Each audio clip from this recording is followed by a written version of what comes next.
Hello, welcome back to This Podcast Takes Tokens. I am Derek, joined by my brother Ryan. We're about to get this episode started. Tonight we will be discussing our top 5 favorite couch co-op video games. These are games we grew up with playing on the couch, co-op, together.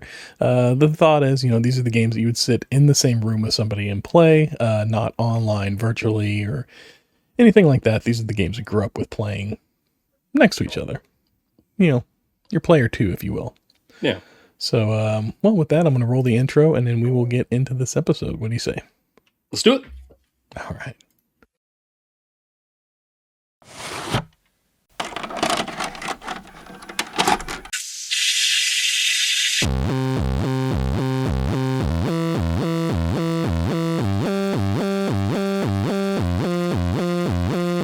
Your local video store card.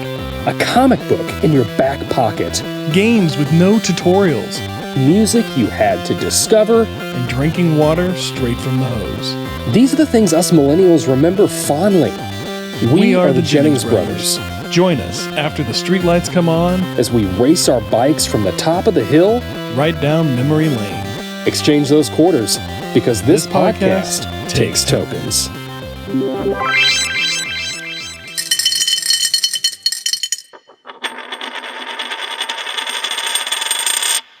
All right, player 2, are you ready? This is ready. I'll plug in your controller this time, I promise. There we go. And I got to be honest with you. Luckily, I had put some honorable mentions in there because for some reason, this whole time, I was thinking it was top 3. Oh, so yeah. I think we said top 3 originally. Did we? Okay. Well, we got maybe. top 5. Plus, I've got an extra one. So there we go. There we go. Anyway. That's why I do believe we said top 3. It is listed as top 3. I said top 5. I don't know why I was thinking top 5, but that's fine. It works. Everyone likes 10 is it's a nice round number anyway. Right. We usually get to 10. We do the 3 and then we'll do a couple honorable mentions. Yeah, so yeah. Even though we're like, we're not going to do honorable mentions this time. Like pre-show. We're like, we're not going to do honorable mentions. And then we go into it anyway, and it's fun. It's fun. You have to. You can't do just a solid 5. This is probably going to end up being 20 then if we got a top 5 and we got honorable mentions to throw in there. Anyways, I figured for this one, we'll just kind of go back and forth. We'll list off our top 5s in no particular order. Yeah. If I happen to mention one that you have or vice versa, we'll discuss it right then and there. And then you can throw in an alternate that would have been one of your honorable mentions and we can keep going. Yeah. I'm going to steal the first one that I know is on both of our lists. That's fine. Contra, NES. Yes. That's like the ultimate. That's the classic couch co-op. That's the one that we grew up playing. I don't know, maybe the most. It was definitely one of the first for us. But lots of fun memories playing that one. Did we ever beat this? No, I don't think we ever did. I got to be honest. I don't know that I've ever gotten past maybe the 3rd or 4th level on Contra. It's one of those games that I haven't gone back and played it much. Yeah. I did go back and play it today. I went back and I played it today. Man, that game is fun. Yeah. I played it and at first, I was dying. I get a little bit and then I'm dying. Then I get a little bit and I'm dying. I'm like, this is why this is a 2-player game because you need 2 players to really plow through this game. You need somebody on top and somebody on the bottom. It's like a one-shot thing. Yeah. And then I got through I finally I played it a few rounds and then I got the hang of it. And then I was able to get through the first level without losing a life. And then I got into that second level, which is where they kind of they flip it on you. Instead of going side scrolling, now you're going down the barrel of the TV, if you will. But it's a fun change. Something you don't see a lot in those NES games is where they, I don't know, kind of change format on you in the middle of the game like that. It's the aspect or whatever. I don't know whatever you want to call it. Perspective. But perspective. That's it. Yeah, whatever. But that was my favorite part playing those, or playing this one is you're doing the side scrolling and then it's when you're going down the barrel and then you got to jump to hit some of the things. And then you got those things that are rolling at you, and you got to get down, and you got to shoot those, or jump over them, or move out of the way. Or jump over them. Yeah, and it's fun until you get the little guys throwing grenades at you. Yeah, and yeah. I don't think I ever beat this game either. I watched somebody beat it online. Speed run it. It was like a speed. Yeah, it was a speed run. You know, they used to do that. I don't think they do it anymore. They used to do like a speed run thing once a year where they would have like people speed running or doing crazy things in games, and they would be live streaming it, and they'd be like at a hotel or something doing this. It'd just be like this big convention center, and then people be online and they would be taking donations for like children's charities and stuff like that. Mm-hmm. And then COVID hit and they kind of like stopped doing that. But it was a lot of fun because you could see, you'd see people do stuff like that all the time. Like they'd go through there and they'd beat it with just like the base gun that you get. Oh man, or something, you know, and wow. Yeah. But man, I remember playing this with you, and gosh, I mean, we'd start yelling at each other. I remember you yelling at me a couple times. Like you took the spread shot. I wanted the spread shot. Oh yeah. Like, no. Well, but they're all over the place. Like I played it this time and I was like, oh man, this thing's giving me weapons all over the place. Yeah, like I don't know that I necessarily need this many of them. Is there a difficulty mode or something? I don't know. There's up, down, left, right, BA start. Well, yeah, like that's right. The cheat code, yeah. Your Konami code. Yeah. That's right. That's the way to go on it. Contra. This one was. I don't feel like any of the subsequent Contras held up to this one. I know a lot of people really like, I think it's Contra Super Contra, or there's Super C, but there's like the Super Nintendo. Was that the one? I think it was on regular Nintendo. Super C was. Okay. I think it was Contra and Super C on regular Nintendo. There was it Contra 4 then or something? Whichever one was on Super. It was like Alien Wars or something like that. I've heard a lot of people online like going on about how that one's really fun. I've not played that one, I guess, but I haven't either. Super C is like freaking hard. Like really? This game's hard. Like Super C is even worse. Like at least in this Contra game, you're running and the camera kind of moves with you. I know you can't go backwards, but like the camera, the camera stops. In Super C, it's like it continues. It's pushing you. Yeah, you're like, God. It's terrible. It's so bad. But, and then they had them like, the Xbox. They had Contras. Mm-hmm. They've been making Contra forever. But nothing holds a candle to this one. It's so good. It's so good playing this game. Yeah. Still feels I gotta say, it's the only one I've ever played. It's great, though. Yeah. But I've never been tempted to play any of the other ones. I'd play one if it was presented to me, sure. But like, like I've never been in the store and be like, oh, there's a Contra game. Let me get that for whatever the new system is. I've never ran into anybody. Yeah, that's like hundreds of thousands of people, millions of people love Contra, NES Contra, the original, 1987 Contra. But I've never met a single person in any game store anywhere that's like, gosh, I just love the Contra franchise. Yeah. I don't know. Maybe if you're out there and you like it, let us know. Like, I would love to hear why you love the Contra franchise. But the first one, amazing. I just never played any of the other ones. I can't speak to them. Yeah. I can't. Yep. And I will say before we move off of Contra, one last little thing. There is a Contra Easter egg in our title sequence. If you watch our little intro title, I came across the Contra stand-up arcade at like some retro store a couple years ago, and one of the little shots that I've included in our intro is of that Contra arcade. Maybe an eagle-eyed viewer would spot it and tell us where it's at, but it's there if you want to go back and check for it. But what do you got for number one? Easter eggs. Yeah, your first one. This one is it's a lot newer than Contra, but Super Mario 3D World came out in 2013. Okay. I had so much fun playing this with my friends. That's one where you're the cats, right?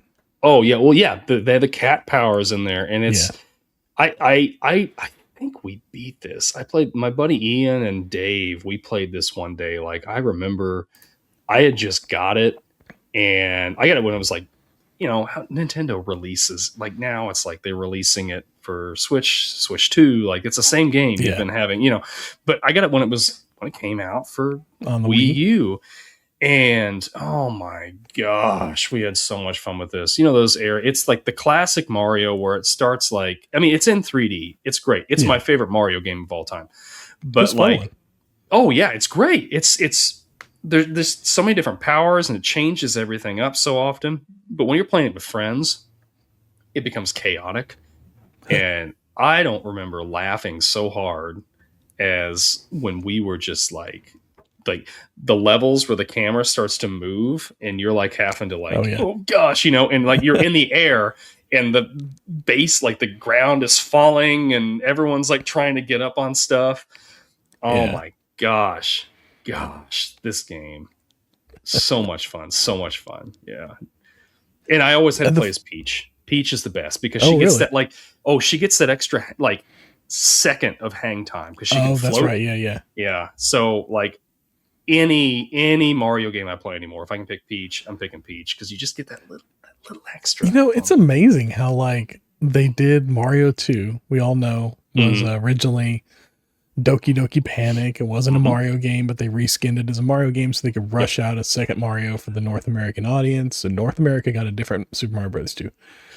It's amazing how those power sets that were from that other game are now like canonical. They are what defines our Luigi, Mario, Peach, and Toad. Like, it's just, that's funny to me. Yeah. Like this game that had nothing to do with Mario kind of redefined or defined influenced all the characters. Yeah. It absolutely did. Yeah. You got your Flutter Feet for, I mean, I remember that we'd be at Aunt Kathy's and she'd always like when we played Mario 2, do you remember that? She'd be like, I'm going to pick Flutter Feet. Yeah. Luigi. Yeah. Oh man. Yeah. I like that one. I didn't play it when it first came out on the Wii. I played it whenever it came out. They re-released it for the Switch. I think it was a couple of years ago. And I have that version too. I ended up buying it because I'm like, why not like be able to just take it on the go with me if I want to, you know? Because it's a great game. It is a great game. I mean, I I'm knocking Nintendo for re-releasing games over and over again, but that game is really, like I said, it's my favorite Mario game. It's so good. It just changes stuff up so much, and I'm repeating myself now, but man, the multiplayer it's a blast just to play. I wish we could have had one more person because I think with 4 people it would have been even more chaotic. But there's always that like nobody chose. We had Mario. I don't remember who was Mario and who was Luigi, one of the 2 guys, and then I was Peach.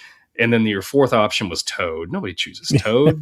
Like, so I don't even remember what his ability is. Toad's like, but he's little, like, and strong, right? Like, that's Toad's thing. Is he? I don't know. He's little. I know that. Yeah. He had an advantage. I can't remember what it was.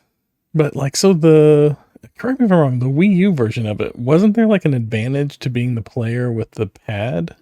Like, you had some control that nobody else had or something like that? Or I think you could drop items or something with a touchpad. I think you could. Okay. Yeah, I think there was like a thing. There was like power-ups that you could drop with the touchpad, if I remember right. Okay. And there was, because there were sections. They didn't use it all the time, but there were sections where you would have to hit the touchpad for like parts of the wall to move out so you could jump onto them. Oh, okay. And that was stressful when you were the person that was waiting for somebody like, all right, everybody jump. Just happened. Yeah. That was one of the things I liked about the Wii U is whenever they would do that, like a multiplayer game and whoever had that control pad, we were always fighting over who had that control pad because that seemed to be the person that like, you kind of had a little more power. It was a little more fun for you. Yeah. I didn't like playing with the nunchucks and all that stuff. I only wanted to play with the controller, even if it didn't have any special things, just because I don't know, or the Pro controller. Oh, Pro controller was great. Yeah. So, my number 2. Number 2. These are in no particular order, right? No, we're just like number 1, 2, 3, whatever. It's not in a rank of greatness or. Yeah. It's just. I'm going to have to go with, I'm going to throw out a racing game. Okay, right. Wait a minute. We're like, it's not a rank. And you're like, okay, All right, which one do I put next? No. Well, yeah. Okay. Let me. I'm thinking about it. I'm like, do I want to go in order? Because right now, Contra is my first one that I've listed. Yeah. After that, I could just do them in order of release if I wanted to. Sure. Or I could group them in some way, do all the Nintendos, and then like system wide or something like that. Maybe I do all of the platformers, and then I move into racing games. But I think I'm gonna mix it up. I'm gonna go with a racing game. Okay. To kind of throw. Because we've done 2 platformers. Mm-hmm. I don't know if you've ever heard of this one. It's a Sega Saturn game. I didn't own a Sega Saturn, but we had a lot of fun playing this game. Okay. Daytona USA. There was also an arcade for it. So like I remember. Was that like arcade. Cruising USA? Sort of? No, it's a different game. Daytona USA was based on the Daytona 500. So you're like a stock car racer. Okay. And you're in stock cars and stuff like that. And it's very, not technical, but it's like, you gotta like pit in and like have your tires rotated and get gassed up and monitor all that stuff. But it's just like, it's like Daytona racing. Starts out with like this really great shot going down the track, and then there's just like this singing like Daytona for like this long beat. It just, I don't know. It was always a lot of fun. We'd just go, we'd just race, and it was just like a lot of fun to race. And like, there were certain tracks where you could get on them and you could turn your car around and then just start going down the track backwards and nailing people, and then the cars would flip. And I think if I remember correctly, whenever the cars flipped, they would go in like slow motion. It would like go to like a slow-mo view of the accident or whatever. So that made it fun. But yeah, this was a lot of fun. We would sit around the Sega Saturn back in the Sega Saturn day in high school and play this one. It was a lot of fun. I enjoyed it. Who of your friends had a Sega Saturn? The friend that had every console, I'm telling you, like, he didn't have them all at the same time, but like he would get a new console like whenever they came out, and we would run it raw. Like we were just playing like everything over at his place all the time. Plus his parents worked late, so like we'd come over after school in high school, and we'd hang out there for a few hours, like just us. So there was always that. But yeah, Daytona USA. I don't really have much else to go off of it. I was trying to remember. I just remember we had a lot of fun playing it, and I couldn't find the game to play, and I don't have a Sega Saturn to play it on. Which are hard to come by now, I will admit. Yeah, if you try to look one up online to buy one, you're gonna pay premium dollar for that thing. Yeah.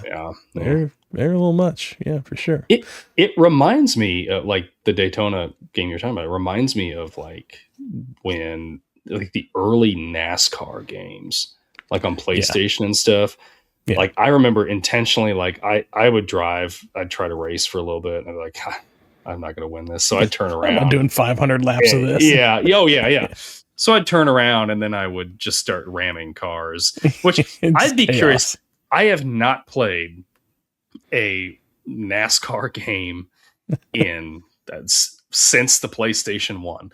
I would be curious if they have taken that out, because I know like with like the NFL and stuff like that, with like the Madden games, like what was it? No, it was NFL Blitz. Like they don't allow, like they stopped the license with NFL Blitz because like they didn't want to promote like violence or something like that.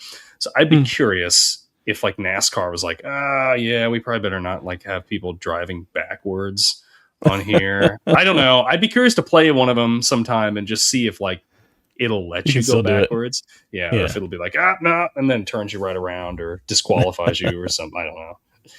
I don't know.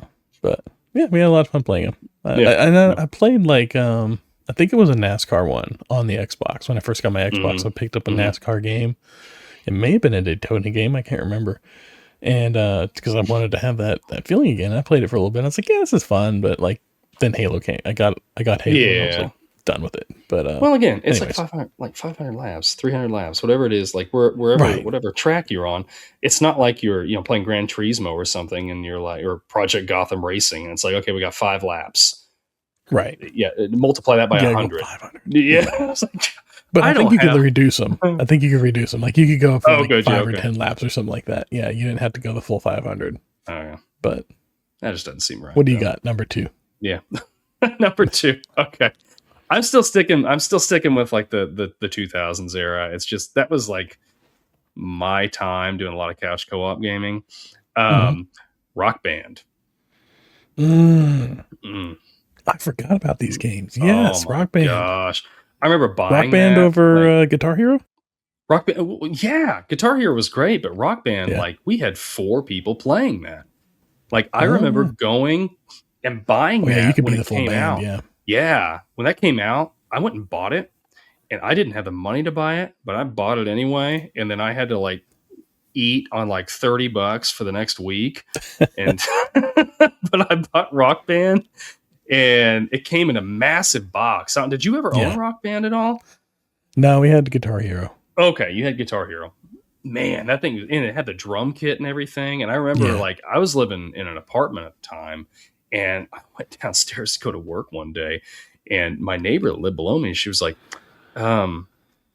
did you get Rock Band? And I was like, first of all, I was like surprised that she knew what that was. Yeah. I was like, yeah, actually, I did. How'd you guess, or how'd you know that? And she's like, well, I can hear you all playing drums. Because we were right, like our living rooms were right on top of each other. Yeah. And I was like, oh my gosh, I'm so sorry. Like, I'll try to dampen that or whatever. And she's like, no, it's okay, it's fine. She's like, I don't mind. But like, we ended up putting like a rug underneath it, so like it would dampen it. But gosh, yeah, I remember like setting that up so many times. We would like go anytime we had to get together with friends.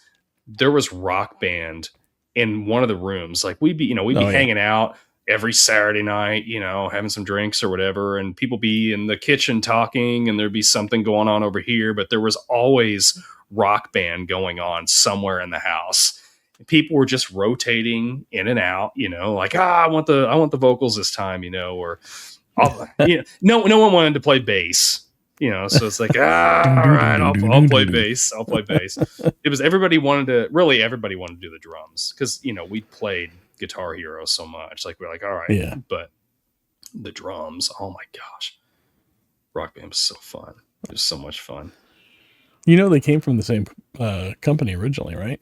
Rock Band and Guitar Hero. I did not know that. Yeah, like, I can't remember if it's the same guy. Like, the guy created Guitar Hero and then ended up, for whatever reason, selling it to EA or whoever, Neversoft or whatever it was. Yeah, Neversoft. Yep. Yeah. And then he partnered with Neversoft, I want to say, and he wanted to do certain things and they wanted to do certain things. Like, he wanted to introduce the band aspect to Guitar Hero, but they were like, no, we need to keep it just the guitar. And he also wanted to introduce like touring and like all this other stuff. Yeah. So anyways, he ended up just like leaving and going and starting Harmonix or whatever the company is. Yeah. That did Rock Band, and doing Rock Band as a direct competitor. And they just never did as well commercially as Guitar Hero. Sure. Because Guitar Hero like had the backing of like EA and Neversoft, because Neversoft eventually got bought out by EA. And then they tried bringing it back, I think, Rock Band, and they tried bringing it back with like a lot of his ideas of like touring and stuff like that. And I watched something on it a couple months ago, and I thought it was kind of interesting that they're all kind of from the same company, or from the same guy, I guess. Yeah, yeah. I would like to find those peripherals again and I know, set them up. I've looked up the guitars, but man, they're so expensive now. They are. Oh my god! I say they're expensive, but really they're just like a little bit more than what they were when they first came out. And like, they haven't gone down at all. It's crazy. Well, I wonder, like, making them, especially like as old as they are, like, do they work like they did? Like, you don't want to get like a one where the pick is just like flopping, or the drum kit. You want to be able to make sure it's still like hitting, or whatever. Well, I know that like new companies make them too. Like, you can get new ones, like new guitars and stuff like that all work with the games and everything. And they're modern and they're a little more robust, but they're, like I said, about the same price. Like, they're not much more expensive, and they're new. Did you ever try to play it with a controller?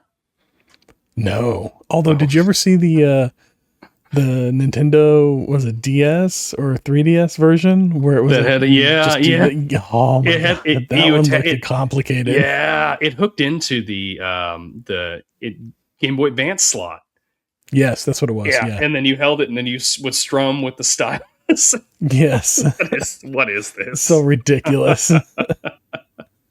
They even had like little like Tiger Electronic, like, like the $20 like LCD screen grab and go games for it. Like a couple of those as well. And they were so popular, those rhythm games, for just like a hot minute, like a good like 5 or 10 years. They were really popular. I always wanted to try out DJ Hero, and that's one that I just never got around to doing.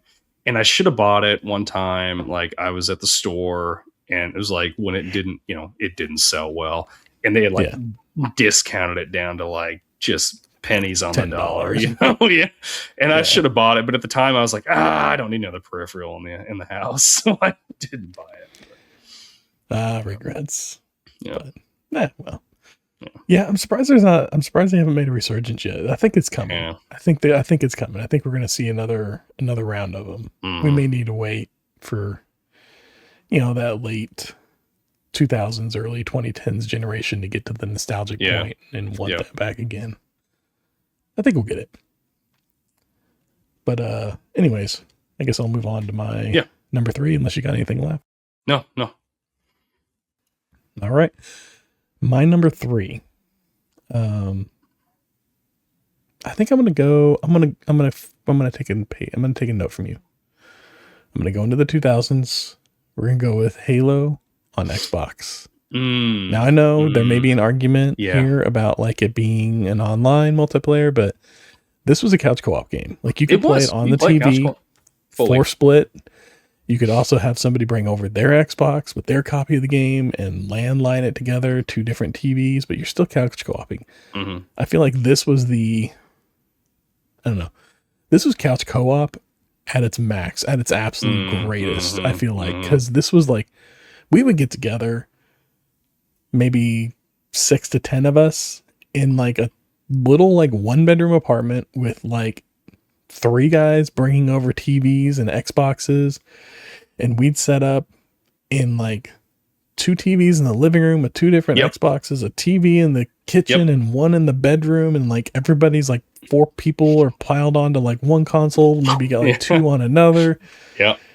And we would just LAN party that thing out and have a blast. Like, that was such a fun game to be sitting there playing next to somebody. It was so much fun. I miss that. That was one of the best. That was, like I said, the ultimate epitome, the height of couch co-op, I feel like, was the Halo game. Whenever that came out on the original Xbox, playing that on LAN parties was just amazing. I would agree with you. I mean, I think that whole like 2001 to is that when Halo came out, the original? I can't remember. We did an episode on it. 2002. Yeah. So if you like Halo, go check our Halo episode out.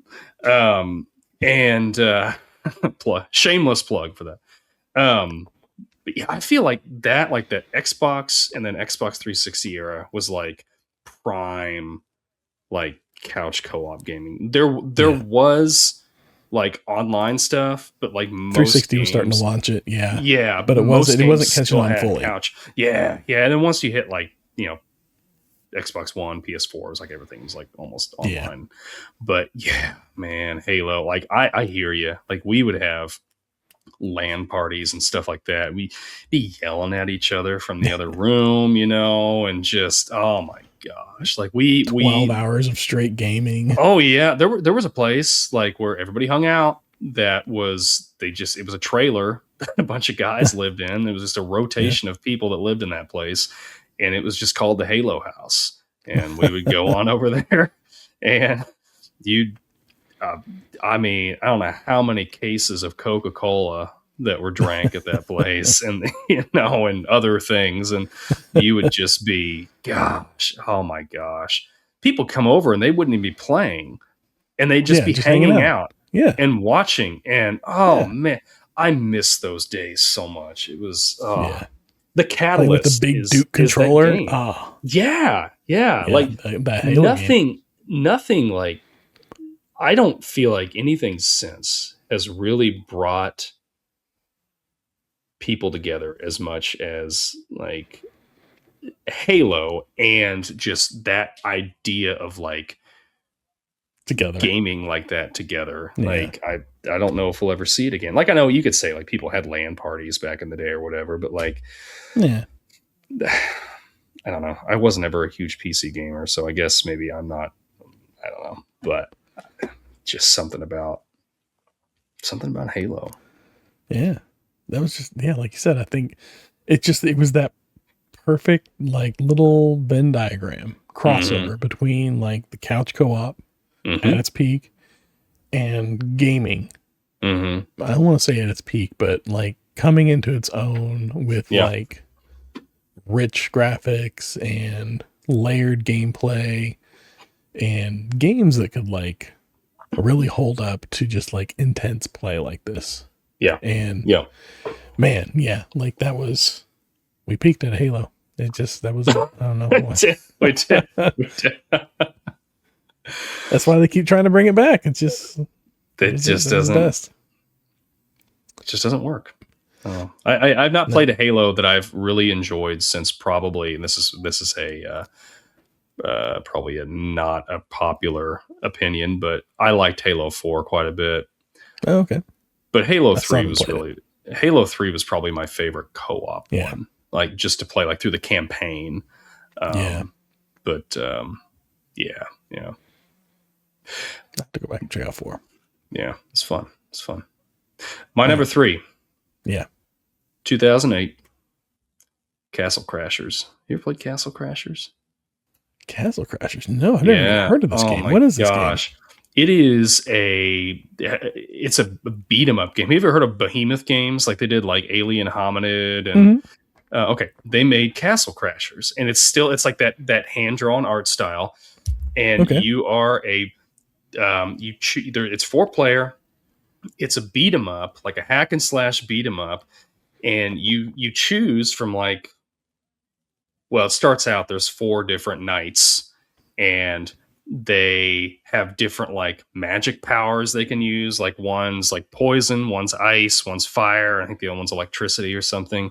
But then they also have swords, and you can pick up different weapons and like, shoot your powers out, and you can like, you level up and you can choose like which, do I want to level up magic or defense or like my attack, so like my swords are hitting harder.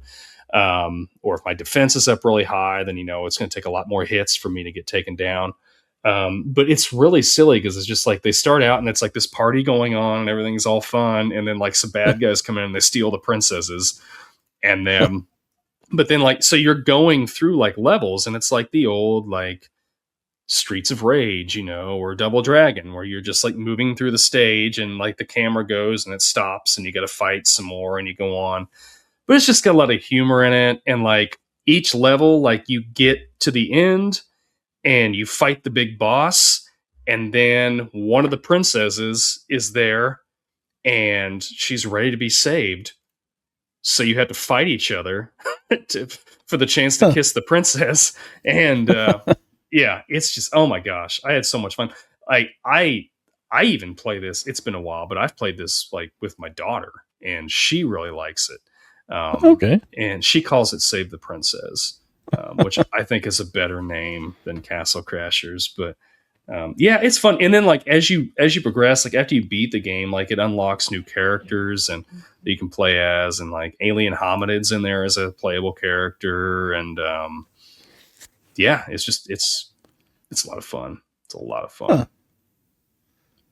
Yeah, I'd never heard of that game before. Yeah, that's you should. I bet you and your family had fun playing it. Like it's on sale a lot anymore. You can get it for like $2 or $3 a lot of times when it goes on sale. Switch or Xbox or what? I think it's on all of them, like on every platform now. Yeah, it's a lot. It's a lot of fun when you get 4 people playing, because it just gets kind of chaotic, and there's stuff coming from Castle Crashers. Yeah, there's stuff coming from everywhere.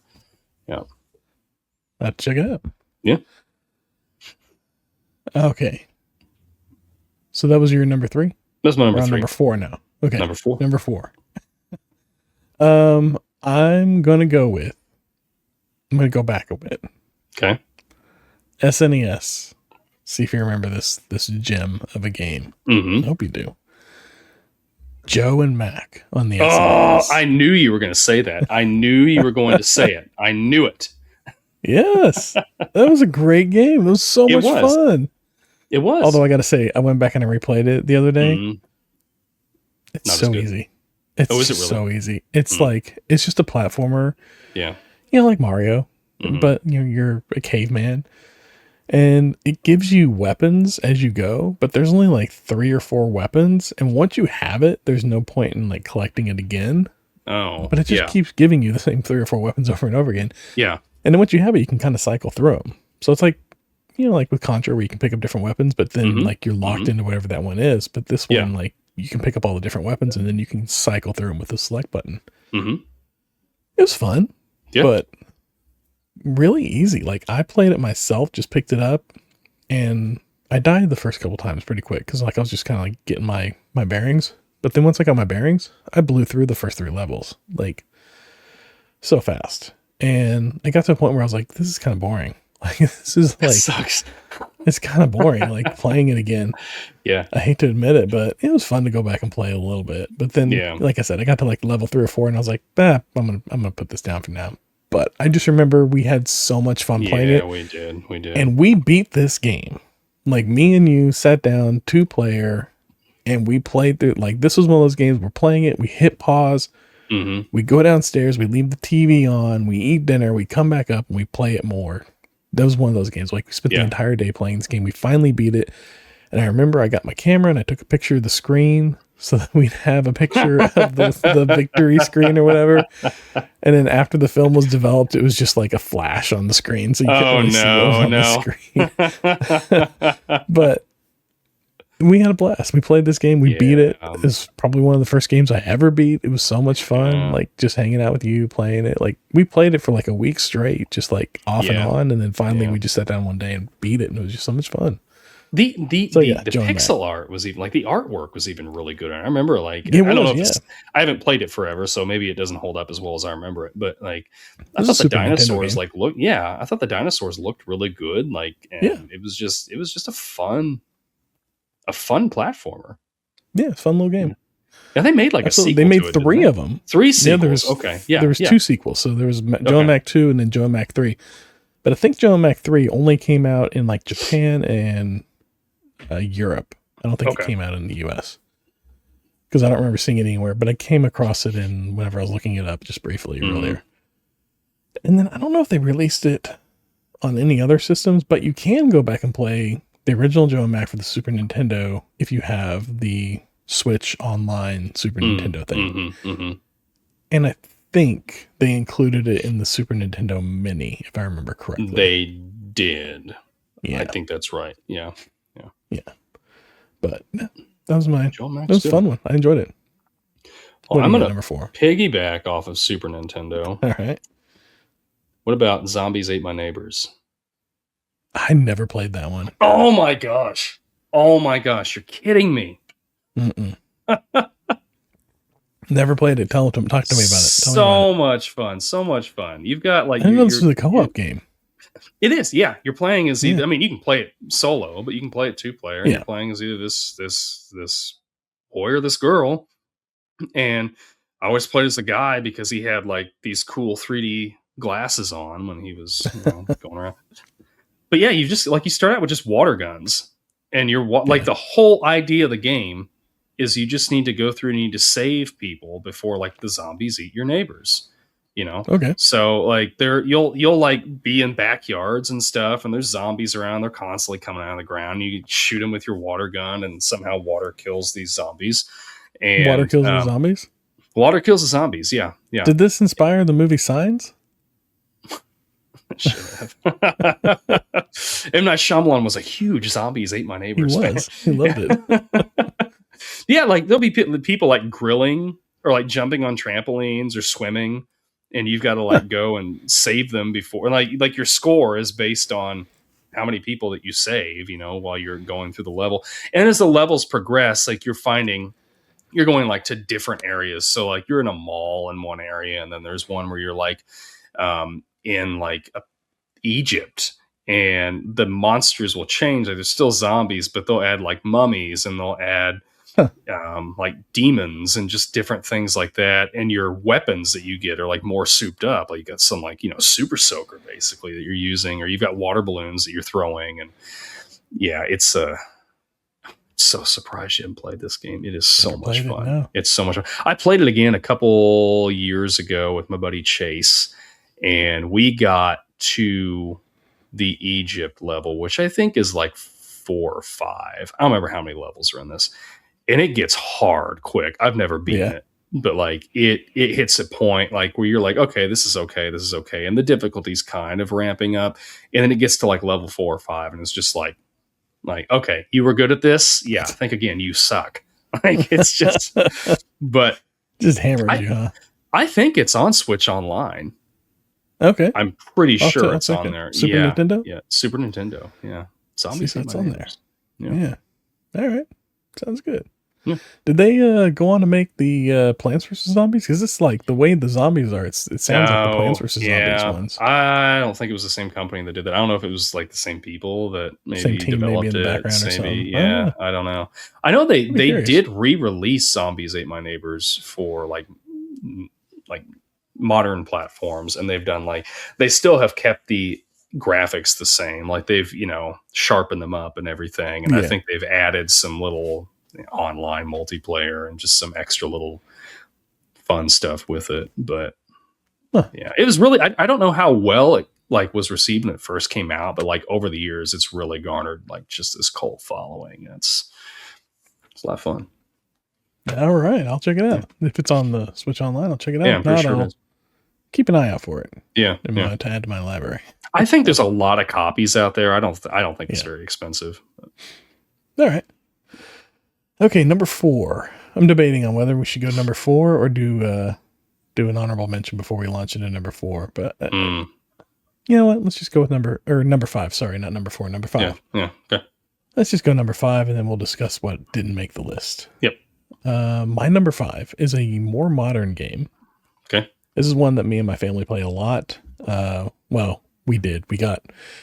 I should say, we don't play it anymore. But we got into it for a good, there was a few months where we discovered this game, and we go up in the media room, big TV, and we'd sit in, me, my wife, my daughter, and my son not so much, because this wasn't his type of a game, but that's fair. Like, he played with us at first, but then he kind of noped out of it. But he'd sit in there and play on his Switch while we played. Overcooked. You ever played Overcooked? Oh, yeah. I played that with my son. Yeah. It's a fun one. It is fun. It's fun. It gets difficult pretty quick. Yes. And very frustrating, but you're just kind of like, we got to do it. Let's just we got to go again. Okay, you do this, you do that, and we're going to get there, and we're going to get it done, and and we still don't. It was so much fun. No. But yeah, a little cooking game. Like everybody's got their little thing that they're gonna do. Like, okay, you're gonna do dishes, and then I'm gonna cook the things, and then you're gonna collect these things, and it's a lot of fun. And then the levels will get a little more complicated. Where you could only pass things at certain times, so you'd have to wait for things to align or come together or whatever. It was a lot of fun. We enjoyed it. There was a couple of different versions of it that came out, and I think we got 2 of them. Yeah. But it was a lot of fun. We had it on the Switch. Yeah. It was a fun game. We enjoyed it. Yeah. We had it on Xbox too. We played it for a really short stint, but I remember we had a lot of fun with it when we were doing it. But it got to the point where it was we needed more people. We just didn't have the 2 of us were this isn't cutting it. We just can't, we can't, I can't be over here and over here at the same time. Yeah. Yeah. I don't know. Really good. I don't know if the same company made this or not, but there was one that's very similar to that called Moving Out. Have you seen that? No. And you're this moving company. And it's got the little blobby guys, and they got no faces and stuff. Or I'm thinking of Fallout, Fall Boy or whatever. I think you're thinking of that. You're thinking of that. Yeah. This is you are this team of movers. and you have like each level is like a house, and you've Yeah. got so long to like move everything out, and like you'll have couches that are like those L couches, and Sounds you've like got to like Tetris. it's sort of, but you've like got to get Yeah. through stuff, but you're not supposed to break things, because the more stuff you break, The like less you you knock make. stuff over, and the physics, things are just knocking. And Yeah. like sometimes like I played it with my buddy Ian, and like we were up in like a second floor, and we could not get this couch out, so we just like busted the window out and just threw it out the window, and then ran downstairs and got it into the truck before the time ran out. But yeah, and I think the same company did that. But yeah, those games are just like, those Overcooked games are just so chaotic and fun. And I think that's what's fun about them. It's just the chaos.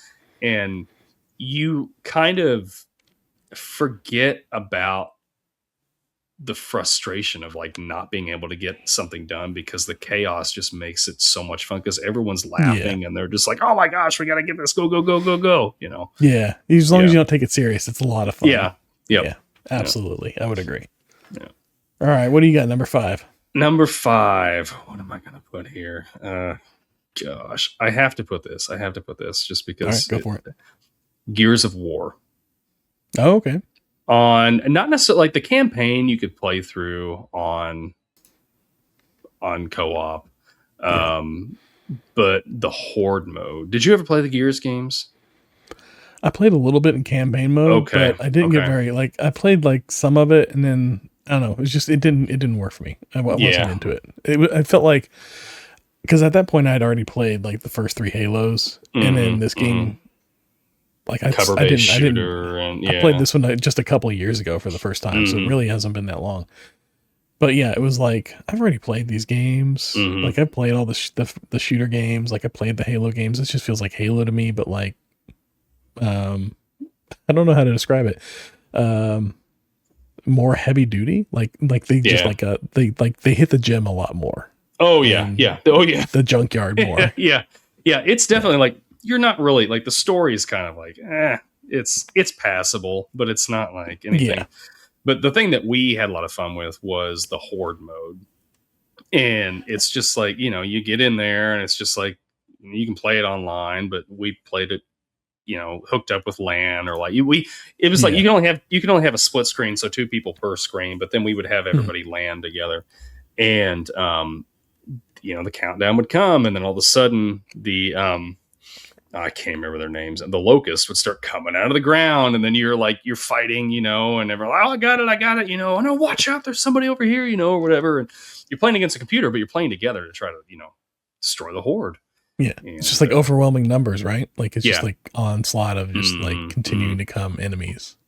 It was, like the first wave would be fine. And then like the higher the waves get, like the higher you get in rank, it's just like, and stuff starts coming at you and it gets pretty tough. But again, it's just, that was around the time, like the mid 2000s, late 2000s. And it was just like, I don't know, a lot of fun.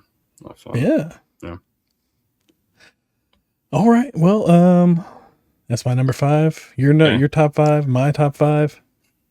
Not a conclusive list, but definitely like we're on there. There were some things that did not make the list, but got very close. Let me give you my honorable mentions real quick. And I'm going to lump this into one group. Yep. And you'll understand. Okay. Mario games. Talking Mario Kart, Mario Party, Mario Golf, Super Smash Brothers, Mario 3.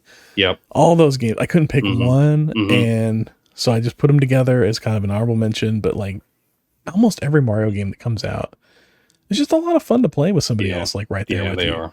They are. And they're not really designed to be played online. They're designed to be played in the same room, like on the same TV, on the same screen, on the same console, really. Like some of them, they did that with the Switch, a couple of them, where it was like, if you had 2 Switches, you could kind of butt them together and they had like some multiplayer, near field communication thing happening. I never played any of those, but it's an interesting enough idea. But you have to have 2 copies of the game. Yeah. The thing that I like to give like Nintendo credit for is, I feel like they have online play enabled for most of their games now, but like they really still seem to focus on couch co-op. Like this is a family console. Like this is something that everybody can just, after dinner get together and you're going to play this game on one TV, and it's fun. It's fun. And you can tell based on their online presence, like it's terrible. Their store is awful. Like it's hard to navigate. It's so painfully slow. Yeah. The system for purchasing things is a pain. Like they're definitely like fighting the whole online thing every step of the way, which is my only gripe with Nintendo is like, just get on board with it. No, they did the same thing with disc-based games though. It's like we got to stick with the cartridges. Yeah, but you can't put as much memory on the cartridge. Right. Like, and now we're back to cartridges again. Yeah, exactly. But they're better, so whatever. Yeah. All right, what do you got for an honorable mention? Are we just doing one at a time here? I guess that's what you were saying. Yeah. That's all my honorable mentions. I'm done with them. Oh, it's all okay. Yeah. I'm just going to run down these real quick then. It Takes Two. I don't know if you ever played that. That's just a really good, like the entire game can only be played cooperatively. Huh. And it's just a story about a couple that's on the verge of divorce, and their daughter decides that she wants to try to save them, and she like makes a wish, and they turn into these like puppets, and they start out in the backyard, and you got to make your way back to the house, and you got to work together cooperatively. And it's just it's really fun. Like you're not doing the same thing. Like you have to be doing this while somebody's doing that, while the other person's doing this to get ahead. And anyway, It Takes Two. It's a lot of fun. Left 4 Dead. Super fun game. Just my son loves that one. He's in it right now. Oh, it's so fun. And then Donkey Kong Country.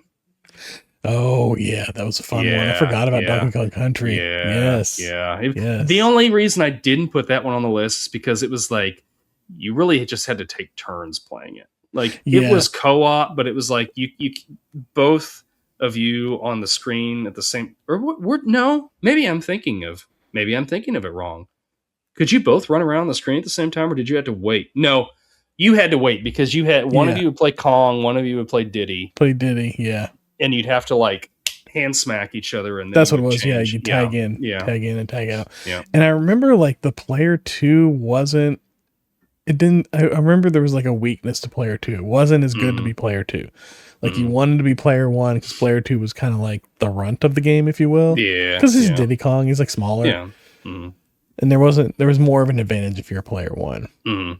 But yeah, it's been a while since I played that one. But that one was a fun game. That's another game that like looked amazing on the Super Nintendo and still kind of does. Like the Super Nintendo had some really good looking games for the time. And their sounds were really great. Oh my gosh. I still like on my Spotify, like some of my playlists all have like the aquatic song from Donkey Kong. Like there's different songs that are just, oh my gosh, they're still like fun to listen to. And they're just, it's a timeless game. It really is. I feel like you can still pick this game up and play it and have fun with it. There's a reason why they're still making them. Yep. Any more honorable mentions from you? That's it. Well, woo. That's 10, top 10 and some honorable mentions for y'all. Yeah. That was a long one. We did a long one that time. It was worth it though. It was a lot of fun. I like going back over those games. Couch co-op. Yeah. Player 2 tagged in. All right. So last week I was supposed to leave you with a retro ramble. I forgot. That's my bad. Yeah. I couldn't come up with one on the fly, so we just left it off. Right. I think I addressed it at the end of the episode. You did. Yeah. Anyways, I was like, later that night I had an epiphany of what it should be, and I wrote you the next day. Okay. I know everybody's going to roll their eyes, but here we are. 6, 7. It's the popular thing with the kids right now. So I said, you know what? Because this is over the holidays, while we're with family, while you're around young kids, ask them what 6, 7 means to them. Let's poll the audience, if you will. And then we'll come back and we'll compare notes. Yeah. And we'll discuss like what it means and what our equivalent would have been growing up. Like what our 6, 7 was growing up, if you will. So I guess I'll go first. This was my thing.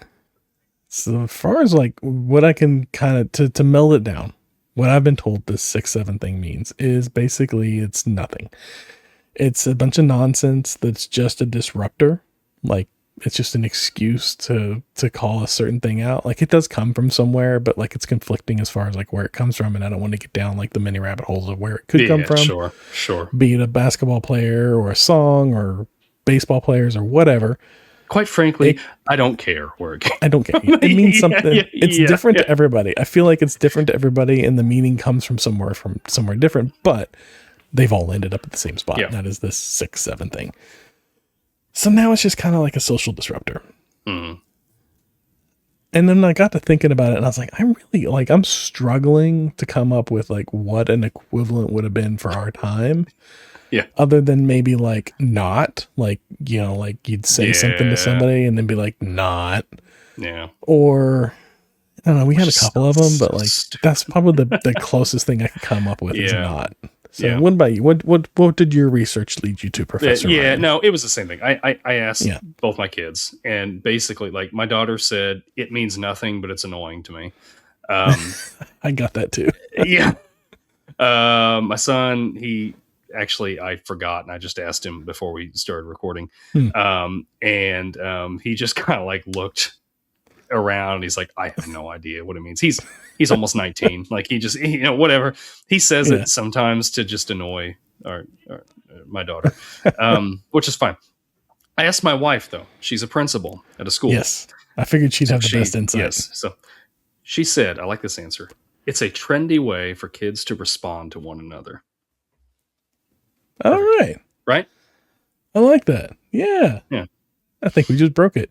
We have officially broken 6-7. It is now over. Yes. We have decoded it, and they cannot weaponize it anymore. Thanks to my wife. That's right. She saved I like that. Yeah. Excellent. So what do you think is a generational equivalent for us? Do you have one? Did you come up with one? Oh, the not one, I guess. I don't know. I couldn't think of one. I'm like 6-7. Yeah. Like, I don't know. I'm sitting here I'm still trying to rack my brain. I'm sure we had stuff that was like super annoying that we said. Yeah, things that were annoying, absolutely. But things that meant nothing, like nonsensical stuff. I feel like ours had meaning. Yeah. Came from somewhere. This one has no meaning. It's a meme culture. I can't wrap my head around it. Yeah, I don't know. All right, but it's just a way for kids to say, "Hey, what's up?" Yeah, maybe that's it. Sup. That's it. Sup. That's sup. That's the equivalent. But what's this? Sup. What's this? I don't know. This is just. Yeah. I mean, I'll admit. There's been a couple times like when we've just within the last few weeks we've been. I don't know. We were driving somewhere, and there was some sign that had the number 6 and 7 on it, along with some other numbers, and I like looked over at my daughter. I'm like 6-7, and she's like, "Daddy." Like, one time I did that to her, not recently, but she's 9, and I did that to her. I said, "Hey, 6-7," and she goes, super like straight look on her face. She's like, "Daddy, I'm trying to put that behind me." I'm like, okay. Excuse me, I'm sorry. I think my favorite part of all this is that everybody that's been asked, at least in our circles, has the same general answer of A, I don't know what it means, and B, it is super annoying. And that tickles me to no end that they find it so annoying, yet it endures. Like, everybody says it's annoying, but it endures. It endures. It's funny. All right. Well, that was my retro ramble from last week for this week. And then we'll get yours after we do some stale popcorn and gum under the seat. Stale popcorn, this is where we talk about just things that, like, I don't know, we don't have a full episode to wrap around it, but like something that came up throughout the week that was interesting that we wanted to point out. For me, we went and we saw Anaconda. It was so much fun. It was such a fun popcorn flick. It's not highbrow. It's not the greatest film ever made. I don't know that I'll watch it again. I don't think anyone's going to mistake this to be a highbrow movie. But it was fun. It was a lot of fun. Like, we took my son, and the three of us, my wife, my son, and I, we went and caught like a 10 o'clock showing one night. It was so much fun. We enjoyed it. We came out of we were all laughing at different points or at the same points. We came out of it. We talked about it a little bit. And it was a fun little movie. So yeah, that's all I got. That's good. That's good. That's good. It looks interesting to me. I don't know. It's something that I think I'll probably watch when it comes to streaming services. Fair enough. But yeah, I don't know. Yeah. It's maybe not for Harper, but it was fun. Okay. Yeah. Fair enough. It's definitely a hard PG-13. Or is it an R? It might be an R-rated one. I think it was PG-13. Okay. Yeah. Anyway, yeah. It's a hard PG-13. It's a hard PG-13. It's a hard PG-13. Okay. My stale popcorn. So for Christmas, which was for us, it was not too long ago, I guess. If you're watching the live show, it wasn't that long ago. If you're listening to the recording of this here in a few weeks, it's been a little bit longer. But Christmas, I got a bunch of just great hardbound, like omnibus comics. And Thor and just all this stuff. My question for you, do you prefer reading comics in physical form or digital, or do you have any preference on it at all? I like actually, you know what, when we're talking like books, like not comic books, just regular books, I prefer a hardbound book. But when we're talking about comic books, I like to have the physical comic book, but reading them, I like reading them on my phone or my tablet better, because I can kind of I can zoom into the art. Oh, sure. And all that. And that just and it looks crisper. And I'm not concerned about having to take care of it. Like comics are so finicky, and they're so physically, they're so sensitive. Whenever it's digital, I don't have to worry about that. Plus I can get the unlimited thing for $10 and read to my heart's content, versus I can go to the comic book store and for $10 I can't even get 2 comic books anymore. And that's I agree. I kind of feel the same way. I like having those omnibus books, because it's nice to be, and I will read those. I'm not worried about those falling apart. They're very bound well together. And I like having trades and stuff like that. But I like the digital, I like the unlimited, because I can just go in there and I'm like, oh, hey, I want to read this 20 issue run of Miles Morales. And I can go in there and read it. And then it's something that I'm probably never going to want to buy the trade for, but I can read it and then I can forget about it. And I can be like, okay, that was fun, but I don't need to read it again. And and I like that you can zoom in and out and because these eyes, I mean, I got contacts in right now. These eyes aren't great. Yeah. And I can, it's nice to just and even on my phone, a screen, I can just go through panel by panel if I want to. And that's nice. That's nice. I like the panel by panel view. That's my favorite for sure. I remember whenever they implemented that on Marvel, God, that was 10 years ago. Yeah. And that was oh, this is amazing. I can just tap the edge of the screen and goes to the next one. This is fantastic. I love this. But it's nice. For a while, I was buying the comic books physical, and they would come with a digital code. And I built up a huge library with that. Because I would get, a double dip.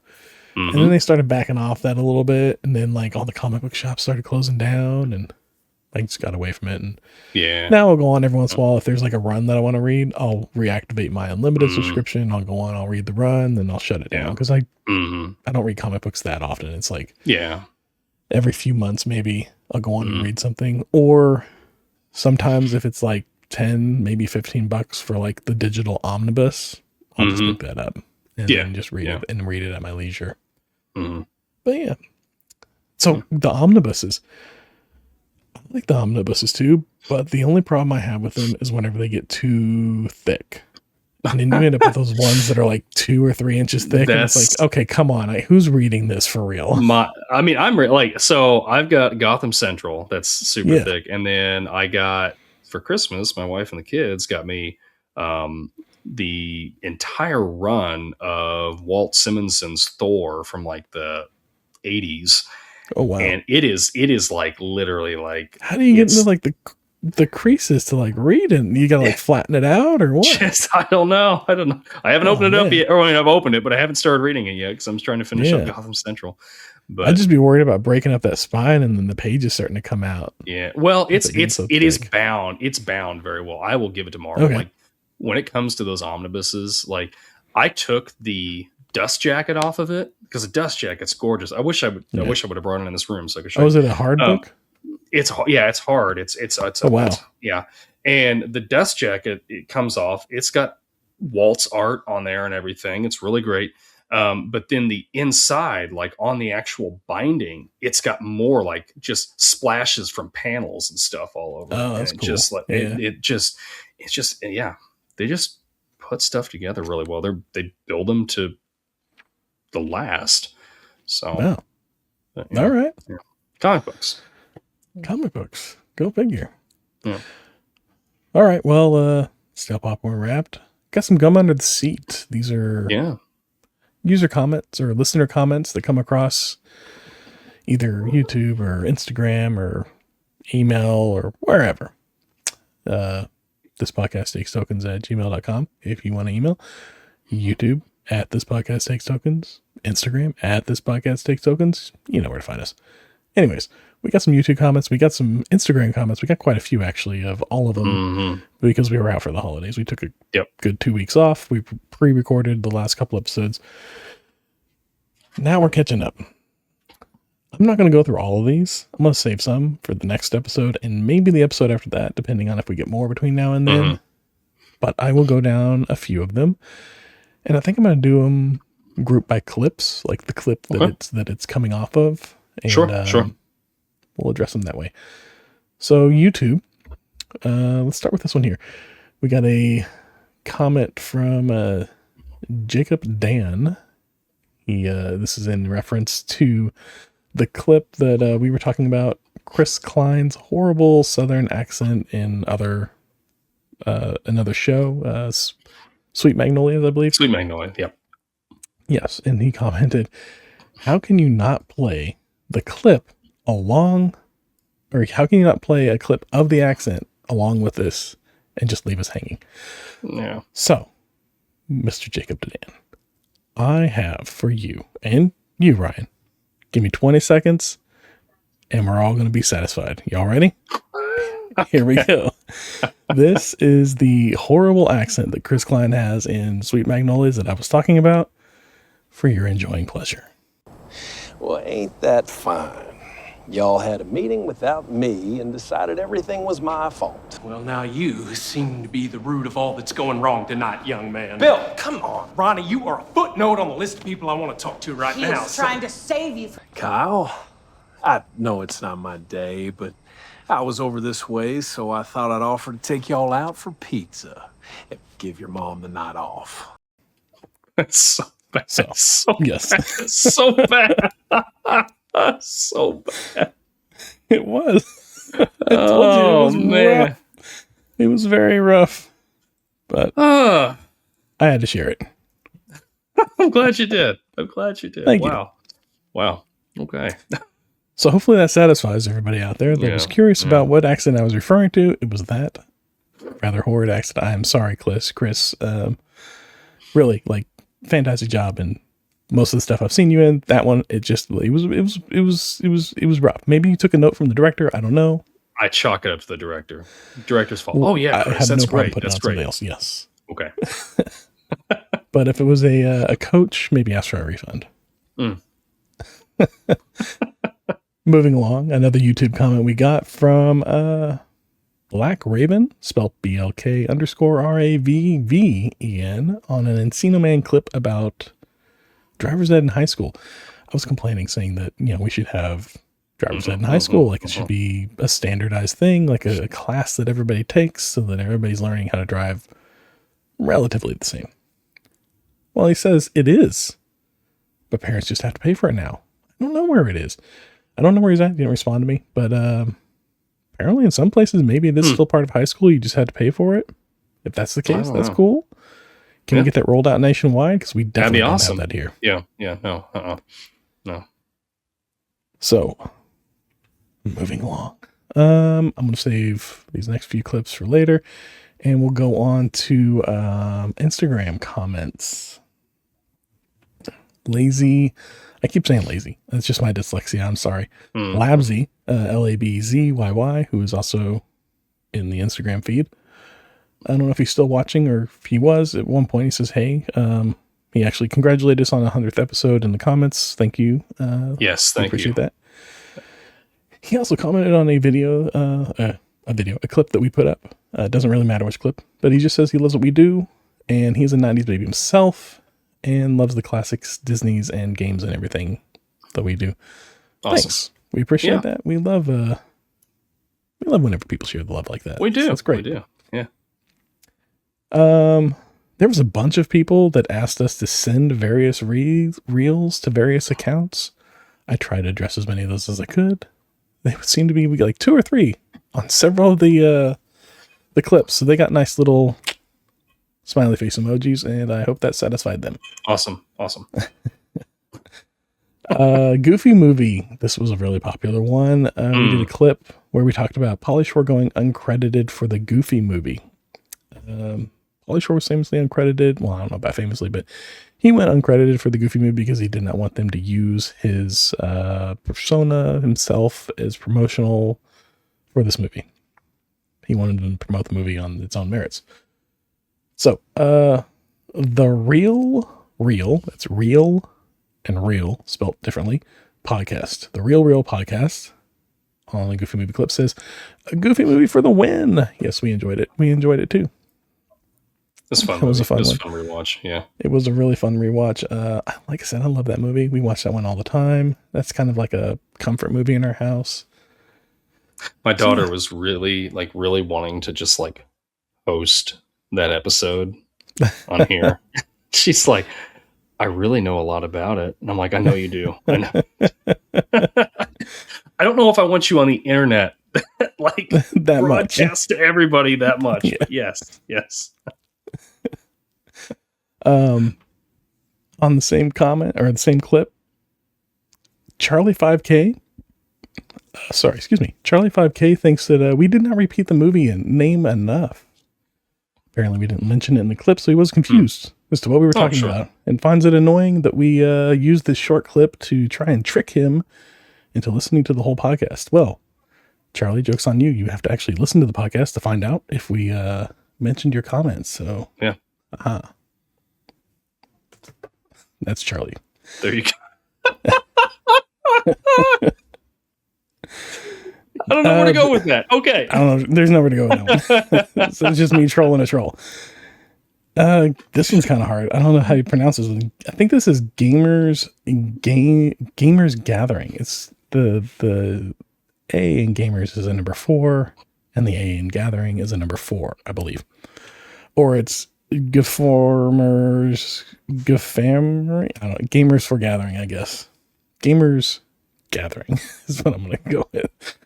Says, pretty sure everybody knew it was Pauly Shore. Who doesn't recognize the weasel? Oh, absolutely. Even when I was a kid, I'm like, that's Pauly Shore. Absolutely. And I don't think Disney had no problem using that in their promotions. No. Yeah, Leaning Tower of Cheesa. Speaking of the Leaning Tower of Cheesa, several people wanted to chime in with their love for the Leaning Tower of Cheesa. I have that on here somewhere. It's in this list, but I can't find it right now. Oh, there it is. Yes. Daptzilla, Miss Maggie May, and Mikey Luck all had similar comments. Either a GIF or just showing love for the Goofy movie by quoting the Leaning Tower of Cheesa. Definitely one of the best quotes from the movie. Absolutely. Let's see here. Paul McCarthy pod on this still the same clip says, it's mad to think that there was ever a time where Pauly Shore could command the demands that Robin Williams could. I would agree. That is a crazy time that we live in. That is. I'd not thought about that, but I mean, like, you think about it now, Shore, right? How many movies have you seen that were like, like the Minecraft movie? Yeah. apparently like there were quite a few like YouTubers that had cameos in that movie. And like the Five Nights at Freddy's movies, like they had some gamer people, YouTubers or streamers or whatever that had cameos in that movie too. I couldn't spot them to save my life, but apparently they're there and they serve a certain audience. I feel like it's that's kind of like the equivalent today, like with the Pauly Shore type of thing. That's very similar. Like we're gonna look back on that in 10 years and be like, man, can't believe that person was in that movie. Yeah. Maybe we we'll won't see our faces in a movie sometime. That would be awesome. Oh, that would be amazing. I'm not picky either. Just whatever. Yeah. Oh, okay. Anyways, that's to an extent. Yeah, that's true. There's definitely a limit. I don't know. I'll show my kids. I don't want to be. I don't want to be in a remake of The Mask. I don't know. I'm not. We pan that movie so hard. I don't think even if they did remake it, they're not asking us to be on that. They might ask us to come to a screening. Maybe. Well, we'll see one day. Well, hopes and dreams, right? Anyways, Tony PP 852 says, "LOL, as if anybody would like to see a movie because Pauly Shore was in it." Well, joke's on you, Tony. Pauly Shore was a big thing at this time. This is kind of the height of Pauly Shore. And people went to see movies because Pauly Shore was in it. I'd go if there was a new movie that came out with Pauly Shore. I'd be going to watch it.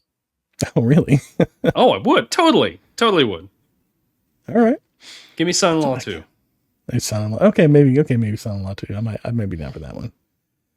All right. This one's kind of a half comment. This barely merits anything. And honestly, the name tells me that this doesn't mean anything. J312404 says he barely in it. Pauly Shore. Oh, barely in it. Goofy movie. Yeah, he's in it. He's in it enough. I feel like. Yeah, he barely. He's not the star. He's not starring in it. He's definitely a supporting character. Doesn't need to be the star in it.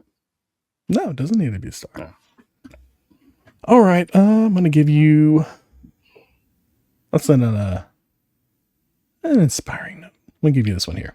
Because I was inspired to watch this movie. I want to be inspired. Inspire me. JRAN21, JRAN21 on Instagram says, in a clip where we're talking about, it was a Retro Ramble where I asked you, what music brings a tear to your eye? What music makes you emotional? He says, I am a poor wayfaring stranger from the movie 1917. I haven't seen this movie. Have you seen this movie? I own this movie. Oh. I've never watched this movie. I bought it for my wife because at the time she was a history teacher before she became principal, and she had a class that she was doing that was history through films, and I bought it for her so that she could, and then when it came time at home and we had time, like, hey, I want to watch this. It was a while after I bought it for her. You want to watch it with me? She's like, I've watched that movie so many times now, I don't want to watch it again. It's like, okay. So I've just never gotten around to watching it yet. I want to because I've heard it's like almost really good. Well, it's supposed to be really good. I've heard it's like, I'm sure they do hidden cuts, but it's supposed to be like one continuous shot. Yeah, it's a one shot. Like, yeah. I want to see it, but I haven't watched it yet. So I will listen for that. All right. And hopefully it turns on the waterworks. Yeah. Yeah, so like I said, I was inspired to watch it. It sounds good. Yeah. 1917. More modern movie. It's it was a few years old. It's not that old. Yeah, so I think I'm gonna check that out as well. Sometime. I don't know when. Plate's kind of full. Well, things are slowing down. Holidays are over. Yep. Hopefully I can get around to it. Yep. And then I'm gonna go ahead and save the rest of these comments for the next episode. If you want to try and push some of those comments even further out, leave us some down below in the comments section. Send us an email. This podcast takes tokens at gmail.com. Find us on Instagram. Find us on YouTube. Find us anywhere. You know what? I started a TikTok for us. We are on TikTok now. So you can really find us anywhere. Anywhere and everywhere. There we are. Anywhere and everywhere. All right. Next week, Next week. What do you got for Are you my ready for Retro next Ramble? week? You ready for next week? Okay. Yes. All right. Retro Ramble for next week. It's going to tie into this movie that we're doing. All right. You want to tease the movie? What? Oh, I will tease the movie after this. Okay. What movie has the best soundtrack? And why is it Garden State? No, but we are doing Garden State next week. So I'm going to throw this on the end. Garden State. You can't pick Garden State. Okay. Because that's the obvious answer, at least for me. So, yeah, what movie do you think has the best soundtrack? Why? Let us know in the comments. When we do the Retro Ramble next week, we can throw that in there and, talk about that too. If you leave a comment, let us know. So, absolutely. Anyway, yeah, I think that's going to wrap it up. We appreciate everybody. Thanks for listening. We still got some viewers here. We love you. Thanks for sticking with us. Hanging out with us. It's a lot of fun. And gosh, co-op gaming was a fun episode. Glad that we did it. Get back into the movies next week, but the games. Yep. Games are fun. Yep. Yeah. We'll hit some more games this year. We'll do it. Yeah. Maybe some specifics. And anyway.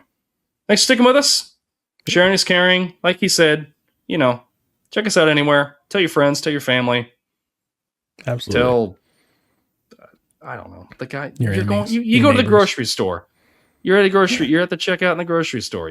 Hey, how's your day? It's great. I've been listening to this podcast. Takes tokens. Oh, really? Yeah. Me too. Let's tell the person behind us about it in line. Yeah. I don't know. Tap the guy on the shoulder next to you at the urinal. Hey, buddy, what you doing? Well, maybe wait till you wash your hands first. All right. Oh goodness, I forgot my line. Anyway. Have a good night. We'll see you all next week. Garden State. Stay with us. Garden State next week. Rewind. There we go. Thanks. Bye.